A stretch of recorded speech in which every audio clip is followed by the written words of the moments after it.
morning. Good morning. I apologize for the new Bev look. My contacts won't stay in. I've got an eye infection. I can't see with them on or without them on. I walked in and I thought there was a crazy lady up here talking. And then she started talking about keeping your cell phones on only if it was one brand. Do you all go figure that? She is an absolutely dynamic leader who has made such a difference in North Carolina. I do love her too. And all of you all, thank you for being here. I know that all of you have been called, all the really, really important, special people, and I'm grateful for that. And I won't try to repeat it all. To the former governors, I don't know that you're ever a former governor. You're always a governor. Thank you for your leadership. Thank you to the educational leaders, Erskine and June and Bill and Scott, to the Lieutenant Governor, but most importantly, I also want to thank the business community and the religious community who are here, because we're all partners in this work and we can't do it without each other. And then to the bankers of the state of North Carolina, the General Assembly. My hat is off again. Every time I get a chance, I say thank you for your work, and I know that it's incredibly important work. So we are here today. Howard Lee met me in the lobby and says that they'd primed the pump, that Cynthia was in there talking. And so I want to thank all of you and begin. There's a special word first that I have to say before I go into my prepared remarks about the leaders of higher ed, our community college leaders, our UNC system leaders, and the independent colleges and universities across North Carolina. And so many of your presidents and your board leadership is here today, and that's what today is all about. It's a joint meeting of public education and higher education in North Carolina. When I've looked at the work that you've done during the last 2 years, during a hard year before last, but last year an incredibly difficult year, the most challenging that we've faced since the Great Depression, I've seen you all just stand up and be counted and do more with less. There was no complaining, there was no give my system this and don't. You all were just such a team. And I have to tell you that North Carolina is better off for each of you and for your leadership. I talked to Dr. Rawls the other day, and he said, Bev, did you realize that our community college system since last fall, in 4 months, has grown by 27,000 students? That's the size, I believe, of Chapel Hill, the whole university undergraduate and graduate campus. And yet Scott Rawls and the community college board presidents continue to accept these people with open arms who come desperate for education and workforce. And they do it with very few resources and without complaining. And, you know, that's a star someday. And as I looked at the list that was just released of the best schools in the nation, you know what, Erskine, I was mighty proud to read that 666 of the top 100 colleges and universities that are the best value for your buck. You know where they are? They ain't in California, they ain't in New York, and they aren't in Florida. They are right here in good old North Carolina, because you all have built that system.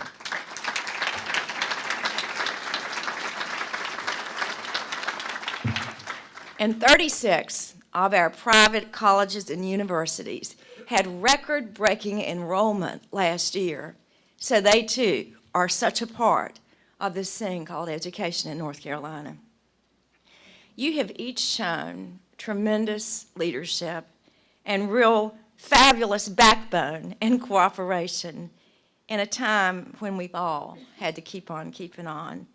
This initiative that I'm announcing today is about strengthening cooperation between all of the systems. There is a focus on public schools, and I want to be direct about that. But if we do better in public schools, then we give you a product that you can do better with in technical community college or the university level. And so we're all in this together. It's about helping our kids be more successful in whatever they choose to do after high school, whether it's a career or whether it's at one of your colleges or universities. I believe, purely and simply, and I think that each of you believe, that opportunity comes in this country and in this state from education, and that educational opportunity is essentially a birthright of every child born in North Carolina. I believe that. It's fundamental with me. Opportunity for each of them means, quite frankly, opportunity for us as a people and for this country, which also needs to regain our competitive edge. When every kid succeeds, North Carolina succeeds in creating jobs and growing businesses and in sparking innovation, which is the core of North Carolina's success. Yesterday, a really important group, the Alliance for Excellent Education, released projections of the economic impact of dropouts all over the country. And as I looked at those figures, I looked at this area that we're in today, the Metro Charlotte area, the Piedmont. The numbers are eye-catching, you all, every year, every single year. If you cut this region's dropout rate in half, that adds $36 million every year to the economy of this metro region. You all know it as well as I do. It's inseparable. Education equals a better ability to be a productive adult. Now, that's real economic stimulus for North Carolina, and we need to look at it that. So every dollar we put in education is a dollar we take out in taxes that these productive workers are going to pay to the state later on. So education leaders and business leaders and legislative leaders can help us raise the graduation rate. Dropouts cost North Carolina. Now, I have to tell you, not everybody in North Carolina sees education this way. And I'll tell you a story. It's true.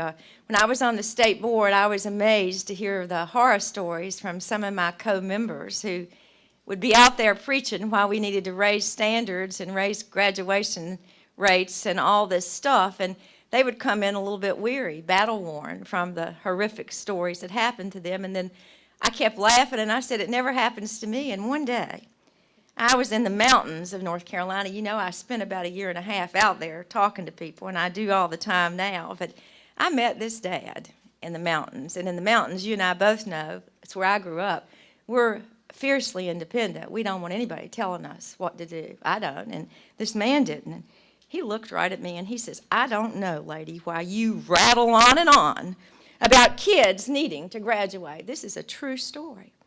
He looked in my face, and he said, you know, I run a car repair business right here. My daddy ran it, and my granddaddy ran it, and I'll tell you what, you don't know it all. My son don't need to graduate. He can come right back here, and he can run this successful business, and he'll be as good off as me. Well, you know me. I went tit for tat with that man. I tried to talk to him, and I don't know a whole lot about cars. I just said, don't you have computers running your car engines today? And when was the last time you've seen a 1990 carburetor in your shop? He looked at me like he knew I didn't know what a carburetor was. I talked about all the new fuel and the technology and the fact that some of the places in America and North Carolina now even have plug-ins for your electric cars that are coming, whether we're ready or not. And I looked at him right in the face, and I said, you know, your son may take over this family business someday, and he may grow it. But chances are that if he does take over and grow it, you know, he's going to need to learn a little bit about making a business plan, about interest rates, about capital depreciation, about databases and marketing. The man looked at me like I had fallen off the turnip truck, and he went on doing what he went on doing, because the truth is he didn't get why his son needed a high school diploma. And if you drove up today like I did and you looked around at where we're standing today, it's always reminded me of Phoenix rising from the ashes. I mean that. I do mean that. I was here in 2001 and 2 with some of you all, and I have never seen a more dismal, dispirited community. Folks in the community college system here were beyond hope. I met person after person who had lost the job immediately, lost all the retirement, all the future, and they were sitting in the community college classrooms, not getting a college degree. They were getting a GED, 40, 50, 60-year-old people who had the guts and the tenacity to start over. And you come on this campus today, and you see cutting-edge technology and research and the capacity that education brings to a community and to a people. You don't need to go any further anywhere in the world than right here to see what can happen if we offer people a shot at a real future. You know, you think about those people making those towels and those sheets, and they thought, just like that man in the mountains, that that was going to be their way of life forever. And all of you, whether you're in the business sector or in the educational sector of the government sector, know, whether you can define it or not, that this is not the way our future is going to be anymore. Change and technology and globalization has changed the paradigm. And I have to tell you, my friends, I'm not sure that we in North Carolina or America are sufficiently committed to changing our own paradigms so that our kids, our next generation of workers, continue to be the best in the world.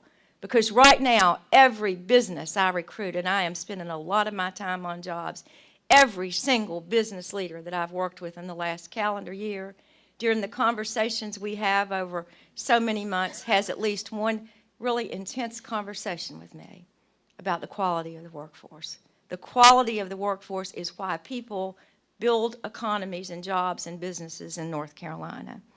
I believe that our young people today have to have a basic skill set. You do too.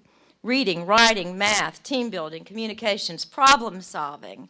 The skill set it needs to be able to transition over a life of work in the 21st century, maybe 6, 8, 10 times. You don't need to know just how to change a tire and fix an engine.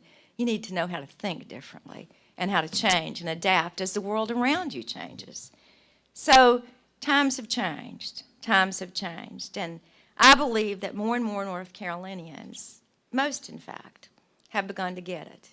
Everywhere I go now, people are concerned about the graduation rate, and they're concerned about what their kids are going to do, how they're going to do in college or community college or technical school. And you know, I think the defining quality or characteristic, whatever the right word is, my English teachers and professors, is that all of us as parents understand that somehow a high school diploma is the beginning of the ticket to a successful life in North Carolina and America. And that if you keep on going on and don't enter a career, then higher education or more training becomes essential to you to be successful.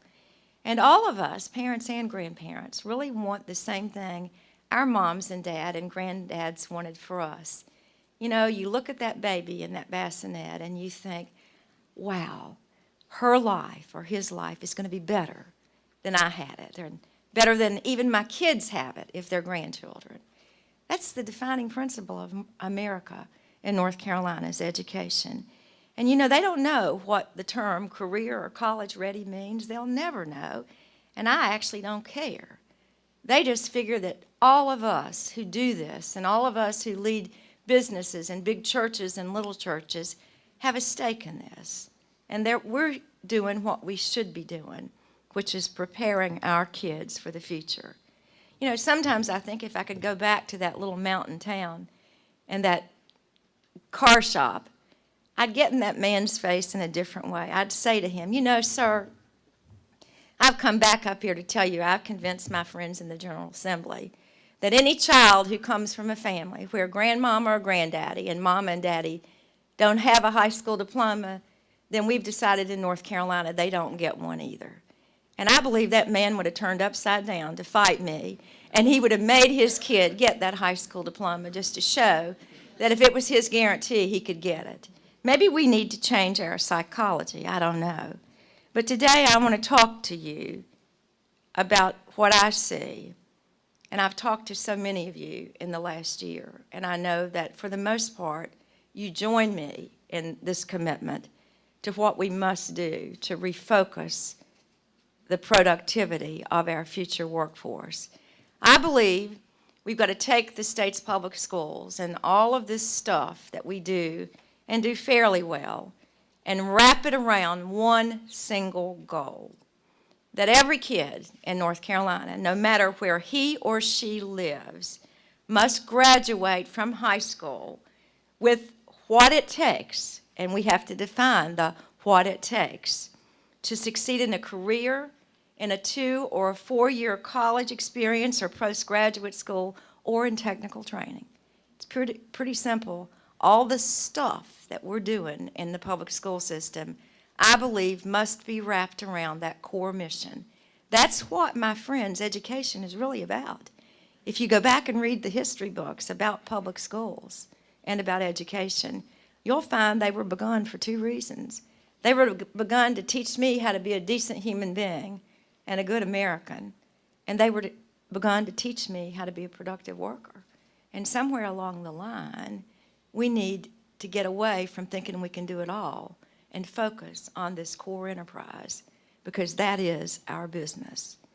This means no losing out on the jobs of the future to people with low skills. And I actually believe it means no more remedial courses in higher ed, which helps all of you in those systems.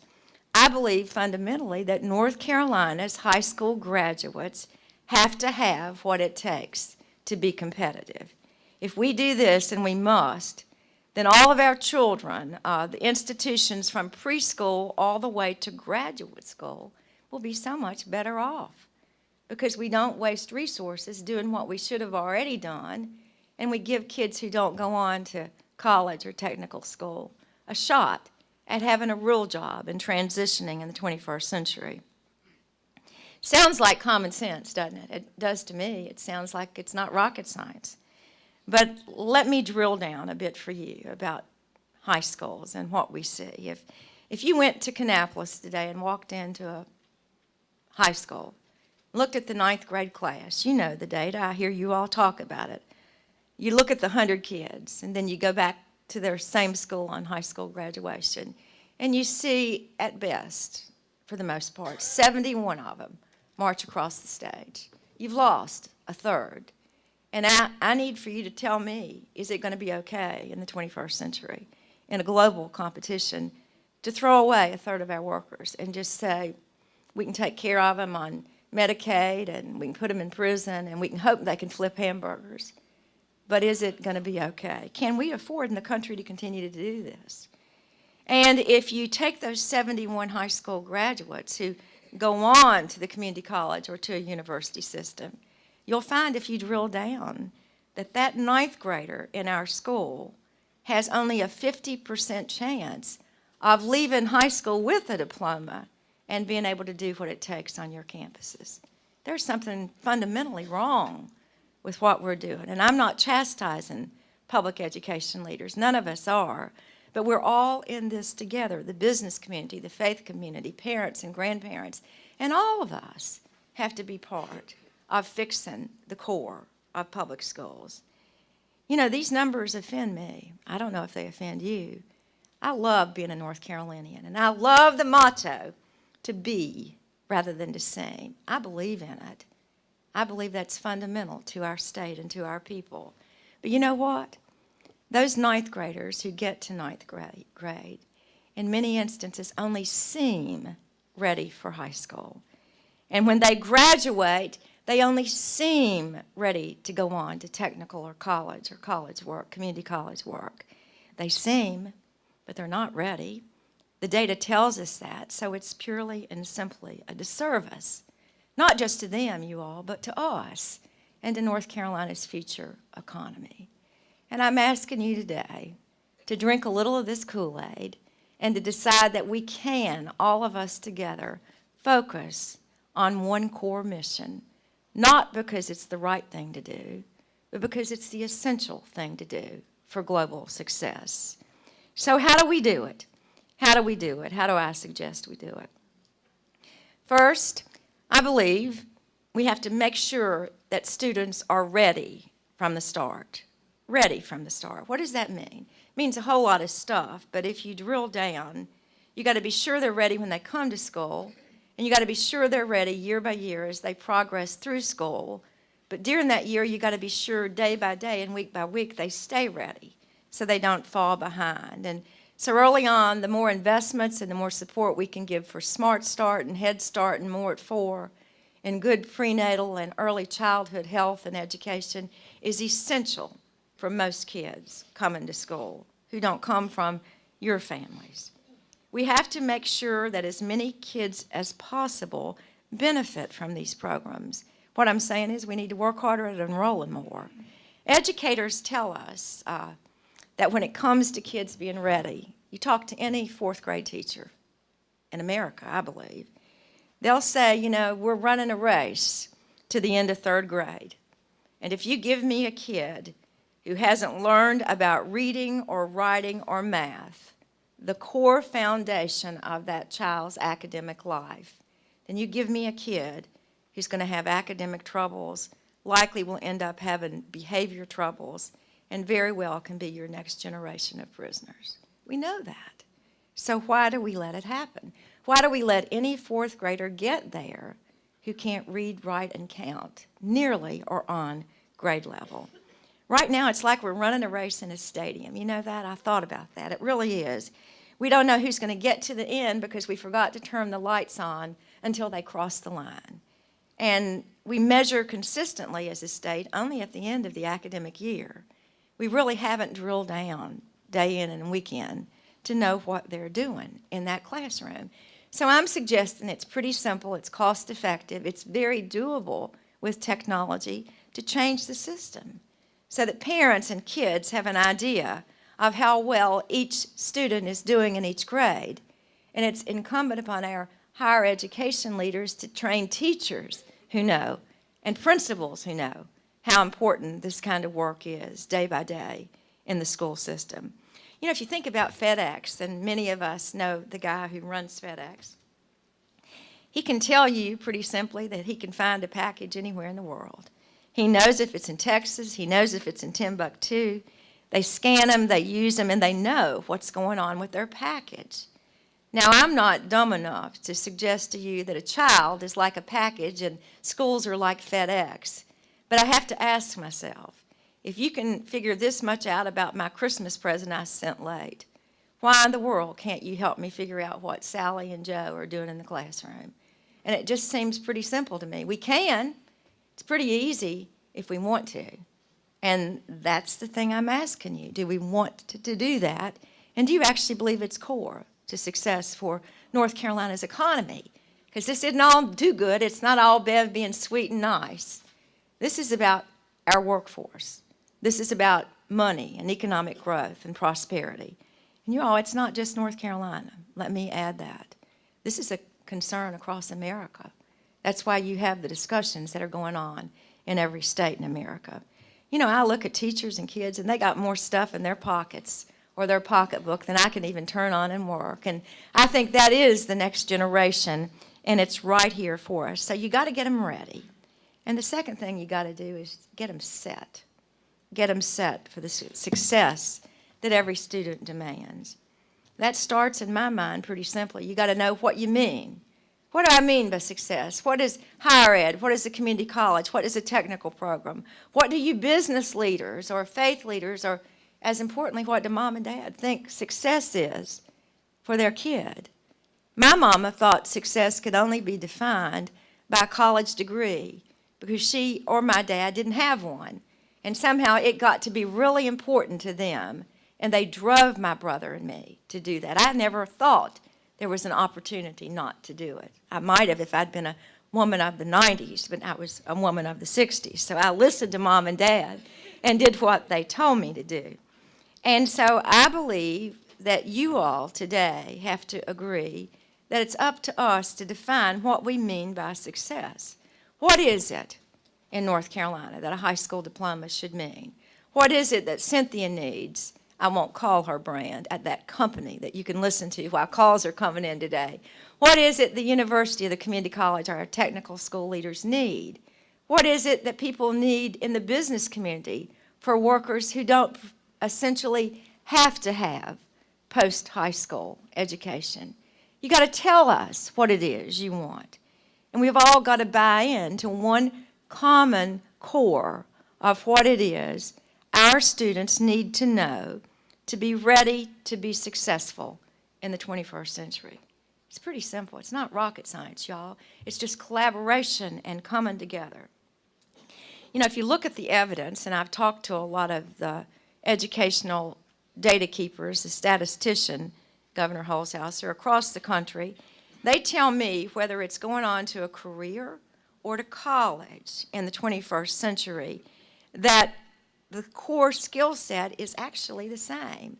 That befuddles me, Governor Martin, because I guess I thought it had to be different, but it doesn't. The core stuff is essential. What do I mean by that? ACT, that fancy outfit that gives all these tests around the country on college or career readiness, tells me that math skills you need in a job, from a plumber to an upholsterer, is exactly what you need to be a success in college. I think that's pretty cool. And he said to me that if you're an electrical worker and you decide you want to do that, then you got to have an apprenticeship, and that apprenticeship includes a test that measures your algebra ability. I didn't know that, and I thought that was important for all of us to know. Part of our definition of success, I believe, in the 21st century, has to actually fundamentally admit that our kids face competition from around the world. Now, you all do that, but a lot of folks in America and a lot of folks in my community are still just beginning to catch on. That if you graduate from New Bern High, you're not competing against a kid in South Carolina or Surrey County. You're going to likely end up sometime competing against somebody in Singapore, another country. So our expectations and our tests need to measure the breadth and the extent of knowledge it takes to succeed in today's economy. You know, our state, and there's been very little criticism of this. I'm not sure it's because y'all don't know it or because you don't care or you agree with it. But North Carolina has signed on to be part of the development of the core national standards. So we are in agreement, 49 governors and leaders across the country, that for America in the 21st century to do what we must do as a country, we need to have one common core of learning and skill sets for every child in every school in every state in America. It's the first time we've admitted publicly that we don't want to just know what kids are doing in Charlotte and in Raleigh and Greensboro. We want to know what kids are doing in every state in the country, and more importantly, we want to know what kids need to know in every country in the world. This is a real switch for education leadership and education thinkers who thought, well, we in North Carolina do it so well we don't need to listen to national standards. We're moving in that direction. We call them career and college readiness, the Common Core, but all of us know where the country is headed. As this works move forward, I believe it's truly important for each of you to monitor it, for the business community to monitor it, because we can't get this wrong. And that's why I'm here today announcing this, because you have to be essentially involved in what those definitions of Common Core should be and where it is we're going to take this country and this state. Once we get a definition, I believe in North Carolina and across America, I believe this will happen. Every single student must make progress every single week and every year to reach the competencies in these core career and college-ready standards. You know also that kids can only be successful, first of all, if some adult cares. That's why I'm glad the faith leaders and the business leaders are here. Sometimes kids don't have a mama or a daddy. But if they do, you got to have an adult or a mama or a daddy or a grandparent who love that kid and support that kid. And then you got to have a good teacher. We'll never get away from that. You got to have a really good teacher to help that kid in every classroom, regardless of what the zip code of that classroom is. So I'm talking poor rural counties and inner city urban systems. We're all in this together, and we all must have good teachers. And quite frankly, we may have to pay some teachers more to work in some situations. I believe that, and I think you're ready to do that. Or if it's face-to-face or online, and we're changing, we're doing a lot of that. You got to have good online assistance. So we know that this success only will come in a school where a principal is as good a leader as a teacher. And so it's really incumbent upon our friends in higher ed to send us fabulous principals and fabulous teachers. And we need to work harder at that. We need to be sure that those people, those educators, those leaders, those folks who are going to define the destiny of North Carolina and America's future have real life experiences when they talk to those 18 and 19 and 20-year-old students, that it hadn't been 20 years since they've been in the classroom, and that they understand real life business management if they're going to be a principal.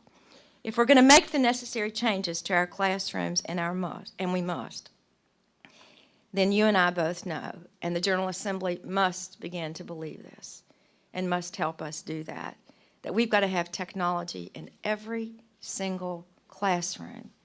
Every single teacher in North Carolina must have technology. Every single student every day must have an experience with technology, and in the best of all worlds, must have a laptop that they can take home with them every night. This is the common educational tool.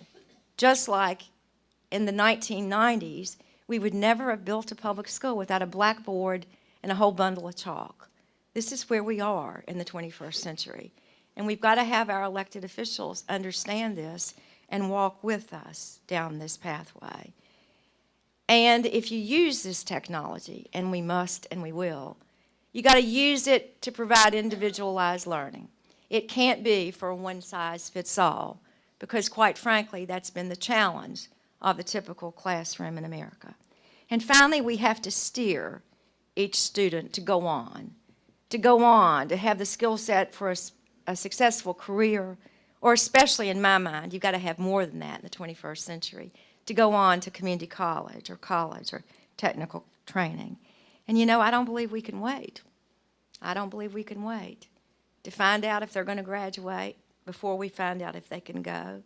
I believe my friends outside of education who are here today, and I believe all of us across this state, regardless of what our job title is, has a real role in this.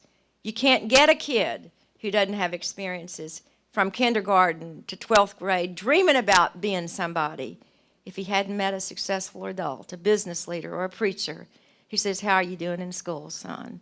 Are you making your grades? Do you believe in yourself? Can you go on to college?"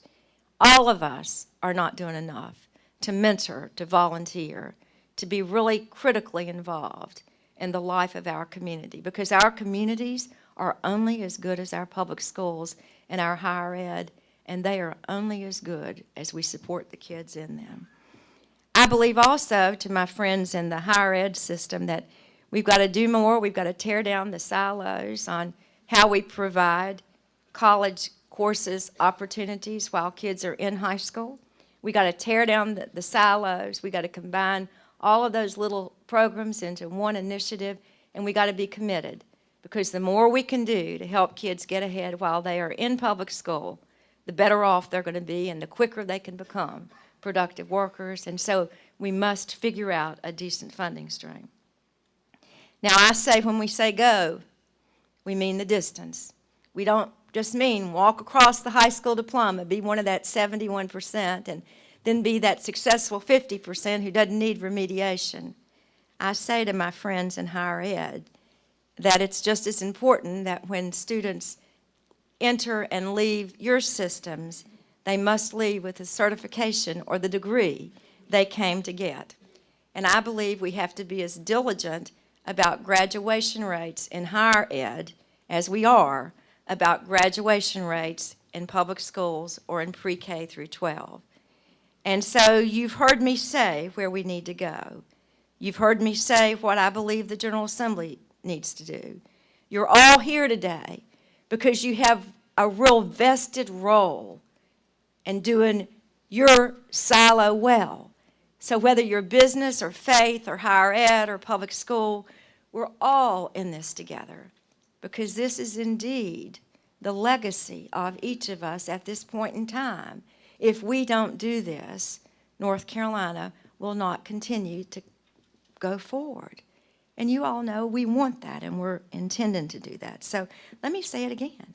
Every kid, no matter where she or he lives in North Carolina, every kid must graduate from high school with what it really takes to succeed in a career in college or in technical school. It's pretty simple, pretty simple. It's going to take a lot of work, a lot of sweat equity, and a lot of us believing in each other. That's what I mean by career college, ready, set, go. I ask you all to help us do this. Like anything important, our state attempts, it's going to require some change. It's going to require some resource reallocation. And as importantly, it's going to require will. We all know the painful budgets we've had to live with. And again, I suggest that we've got to make choices and get ready so our students can get ready for a job in this workforce. They got to be able to go the distance and graduate. You know, career and college readiness is also at the heart of our Race to the Top application. We're hopeful to get that $400 million. I told somebody yesterday, though, it was like a drip in a bucket in North Carolina's educational system, but it will give us an incentive, and it's given us an incentive. All of your systems have participated in it, and this is the core concept. This is where we are turning North Carolina's education system to. So I'm calling on each of your governing boards. What's my takeaway? I'm calling on each of you today and over the next 2 months. We'll reconvene the Education Cabinet in March, when I hope that each of you have helped put on paper what it is you think these career and college standards look like. We'll come work with you, we'll talk with you, we'll sit with you, but we're not going to be so childish as to pass around a knife and become blood brothers and blood sisters on this.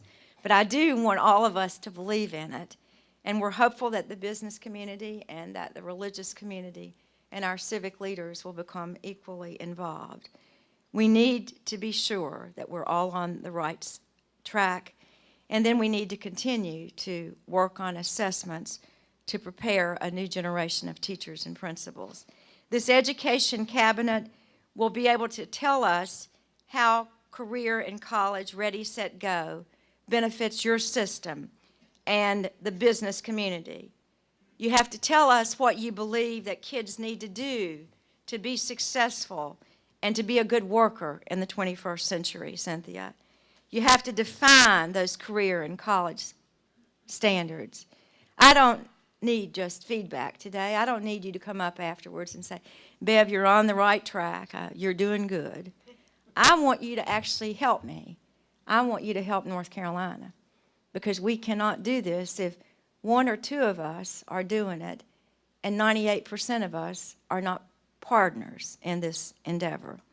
You know, I could tell you all the data. You know, I'm a person who reads a lot every day, every night.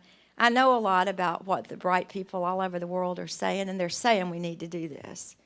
But I'll tell you the day that this all kind of came together for me. I've been blessed over my work in public service to be able to go in and out of schools all over North Carolina. I'm on college campuses and community college campuses, but there's nothing better I love than to go in a high school or a public grade school in this state.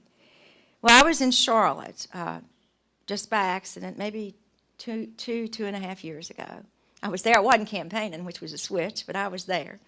And I met this kid. He met me at the door. They had assigned him to me as my ambassador for the day. And his job was to walk me around and show me why this school was the best in America. And I talked to this kid. His name is, well, I guess I'm not supposed to tell you his name because of confidentiality. This young man, there's a big note here, do not say his name. So let me take his name back. His name is Anonymous. This kid is at Georgia Tech today. Now, that makes me sick. I tried. I really did try. And I tried for all of the schools in North Carolina. But he was one of the brightest, most tenacious, just cutest. He just knew he was going to be somebody. And, you know, when I spent 3 hours with him, and I don't do that often. Myra was with me, and I said, Myra, I'm not going. I'm staying. Just cancel what we're doing. And I talked to him, and I said, tell me about your life. Y'all, this is a kid who beat every odd in America. And I was talking to a young guy who had just been told that he was going to be $1 million Gates Millennial Scholarship recipient. He could go to college anywhere in the world and he could be whatever he wanted to be. And I said, tell me how you got here. Is your daddy a teacher at UNCC? What does your mama do? And he told me the truth. He said, you know, I've got a good ending, I guess. But as we drilled down, he had a pretty serious speech impediment as a little kid, 2 and 3 and 4. And he was from just a really dirt poor family, if you know what I mean. He lived, if you will, on the other side of the tracks. He didn't have any of the things that you and I think are essential for a kid to end up well going for him. He was from a single-parent home. He didn't have anything but an extended family that loved him. And I said, who helped you? Who helped you learn to talk correctly? He said, my grandmama. Smart Start and Mort 4 weren't there. Couldn't afford physical therapy or any of the speech therapy. Didn't have insurance. It was before children's health insurance. I said, what'd she do? What'd she do? He said, you know, every day she woke up with me early in the morning and she made me practice before I went to school. Said she wouldn't put up with my stuttering. She never and then he kind of stuttered. He said, she never made me feel dumb, but she taught me how to speak right. He was a cute kid, and he had that big smile on his face. He was so proud of he and his grandmother, who I would bet you never graduated high school. Probably didn't get far through high school. He said, I had an uncle. I didn't have a daddy, never had a daddy, but I had this uncle who'd take me in the summer, and I could live with him.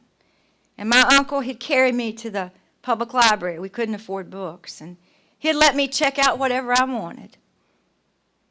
And I said, what did you check out? He said, sometimes I checked out some hard stuff, lady.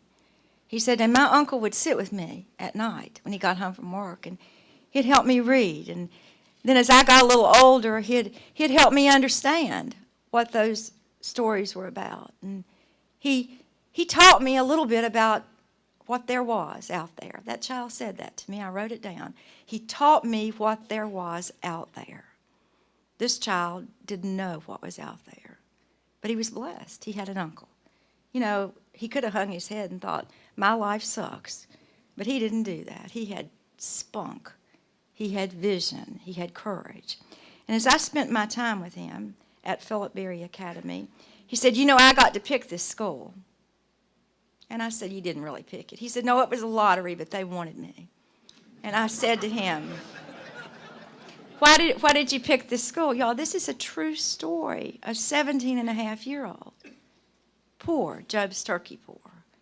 He said to me, you know, it wasn't easy for me. I had to get up every morning at 5 o'clock, sometimes 4:30. And my mama, she can't do much. I'd have to help her get some food. And, you know, I'd straighten up, and I've got a little brother, and I'd take care of him. And then I'd been doing odd jobs every night after school or every weekend and all summer. And I saved my money, and I can ride the bus from one side of Charlotte to the other to come to Berry Academy. This was a kid who was driven. He didn't have any adult telling him to be driven. He had it in his gut. The problem is some of our kids don't have it in their gut. But this kid had it in his gut. He said, when I got there, he said, I saw stuff. He said, do you know, let me take you in this classroom and show you this. And he pulled me in this. He says, this is robotics. You can do stuff in 24. You can do this stuff. I'm going to learn how. And I said, what are you going to do with your life? He says, I'm going to be the best engineer in America, maybe the best engineer in the world. You know, I have me a friend who's an engineer, and I don't know him real well, but he shows me what engineers are supposed to do. And he's given me some advice on what courses I ought to be taking. This was a kid who had to mentor my friends outside the education community. He wouldn't have known about engineering had somebody not helped him and showed him. He wouldn't have been there without that uncle and that grandmama. He wouldn't have been there but for good teachers and a principal who believed in him. And you know, his story could have turned out so differently. And if somebody had looked at his family situation the day he was born, they would say, oh me, there's another statistic. And the statistic wouldn't have been good. That child is what every child in North Carolina should be. That child should have the opportunity. For every child in North Carolina should have that opportunity. Rich or poor, regardless of our zip code, We got to do this better and do this right. We got to come together and stop competing with each other. We got to focus on one common core standard. We've got to decide that in North Carolina, all of the systems of education and the private sector must believe that every child must have a chance to be career or college ready. North Carolina is an international beacon of what education can do for people in this state. You walk out this door and you see what education can do. That's our job. That's why we're here now. Career, college, ready, set, go. Believe it, work for it, participate in it. Thank you.